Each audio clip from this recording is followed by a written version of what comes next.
Take a look at what happened.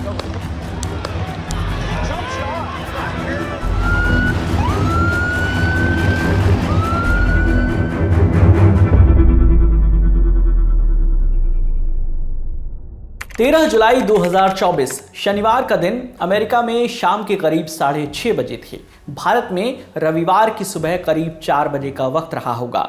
America के पूर्व राष्ट्रपति डोनाल्ड ट्रंप पेंसिल्वेनिया राज्य के बटलर शहर में चुनावी रैली कर रहे थे। तभी अचानक गोलियां चलने की आवाज आती है। रैली में अफरा तफरी मच जाती है। एक गोली डोनाल्ड ट्रंप के दाएं कान पर लगती है। रैली में मौजूद एक व्यक्ति की गोली लगने से मौत हो जाती है और 2 लोग घायल हो जाते हैं। लोगों की भीड़ के बीच ट्रंप पर गोली चलाने वाला ये लड़का कौन था?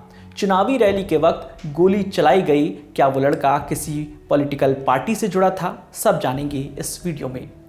चुनावी रैली की शुरुआत हुई। डोनाल्ड ट्रंप मंच पर भाषण देने आए। उन्होंने बोलना शुरू किया। कहा, if you really want to see something take a look at what happened over. इतना बोलते ही एक के बाद एक 3 गोलियां चलने की आवाज आई। ट्रंप अपने दाएं कान पर हाथ रखकर नीचे बैठ गए। एक गोली ट्रंप के कान पर भी लगी। तुरंत उनकी सुरक्षा में तैनात 4 सीक्रेट सर्विस एजेंट्स भागते हुए स्टेज पर आए और ट्रंप को चारों ओर से कवर कर लिया। ट्रंप के कान से खून निकल रहा था। सीक्रेट सर्विस एजेंट्स की मदद से वो खड़े हुए, अपनी मुट्ठी बंद की और पब्लिक की तरफ हाथ दिखाकर बोले, फाइट फाइट फाइट। वहां मौजूद पब्लिक यूएसए यूएसए का नारा लगाती रही।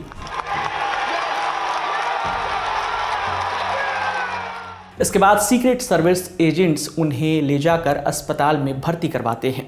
इस बीच रैली में मौजूद सीक्रेट सर्विस ने ट्रंप पर हमला करने वाले शूटर को मार गिराया। न्यूयॉर्क टाइम्स की रिपोर्ट के मुताबिक जांच एजेंसी FBI ने बताया कि शूटर 20 साल का लड़का है जिसका नाम थॉमस मैथ्यू क्रुक्स है।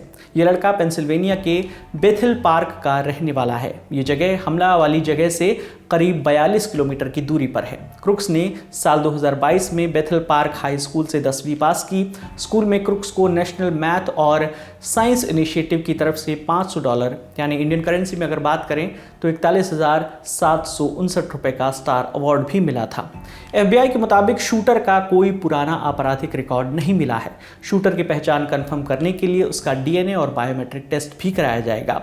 अब तक की जानकारी के हिसाब से शूटर ट्रंप की ही रिपब्लिकन पार्टी से था। उसके वोटर ID कार्ड से इस बात की जानकारी मिली है।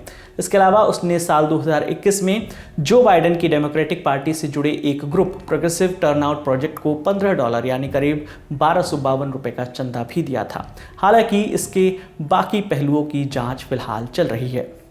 BBC की एक रिपोर्ट के मुताबिक ग्रेग नाम के एक शख्स ने हमला होने से पहले उस शूटर को देखा था। ग्रेग रैली स्थल के बाहर से ट्रंप का भाषण सुन रहे थे। उन्होंने बताया कि ट्रंप का भाषण शुरू होने के 5 मिनट बाद उन्होंने सामने बिल्डिंग की छत पर एक आदमी को कोहनियों के बल रेंगते हुए देखा था।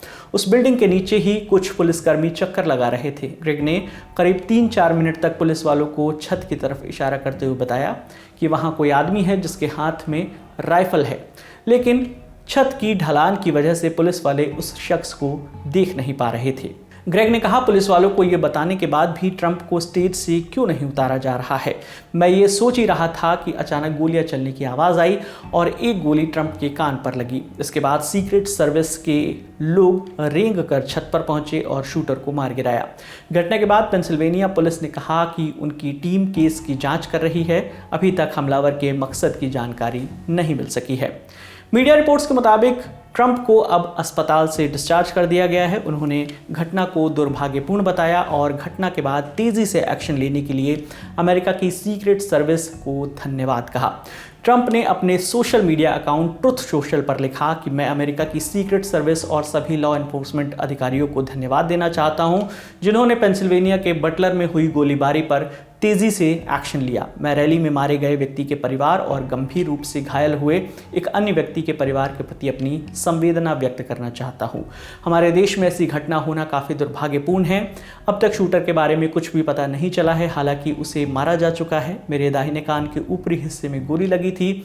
मुझे कान के पास सनसनी महसूस हुई जिससे मुझे तुरंत एहसास हुआ कि कुछ गलत है। मैंने महसूस किया कि गोली मेरी त्वचा के पार निकल गई है। बहुत ज़्यादा खून बह रहा था। तो मुझे तब एहसास हुआ कि क्या हो रहा है। भगवान अमेरिका की रक्षा करे। घटना के करीब 4 घंटे बाद अमेरिका के राष्ट्रपति जो बाइडेन ने पूर्व राष्ट्रपति डोनाल्ड ट्रंप से फ़ोन पर बातचीत करके उनका हालचाल जाना। इसके अलावा भारत के प्रधानमंत्री नरेंद्र मोदी ने भी ट्रंप पर हुए हमले पर चिंता जताई। उन्होंने सोशल मीडिया प्लेटफॉर्म एक्स पर लिखा कि मेरे मित्र और पूर्व राष्ट्रपति डोनाल्ड ट्रंप पर हुए हमले से बेहद चिंतित हूं। घटना की कड़ी निंदा करता हूं। राजनीति और लोकतंत्र में हिंसा का कोई स्थान नहीं है। उनके शीघ्र स्वस्थ होने की कामना करता हूं। हमारी संवेदनाएं और प्रार्थनाएं मृतकों के परिवार, घायलों और अमेरिकी लोगों के साथ हैं। इस पूरी खबर पर आपकी जो भी राय है आप हमें कमेंट सेक्शन में ज़रूर बताइएगा। आपके लिए तमाम जानकारी लेकर आई थी हमारी साथी रक्षा। मेरा नाम है विकास वर्मा। देखते रहिए दी ललन टॉप। शुक्रिया।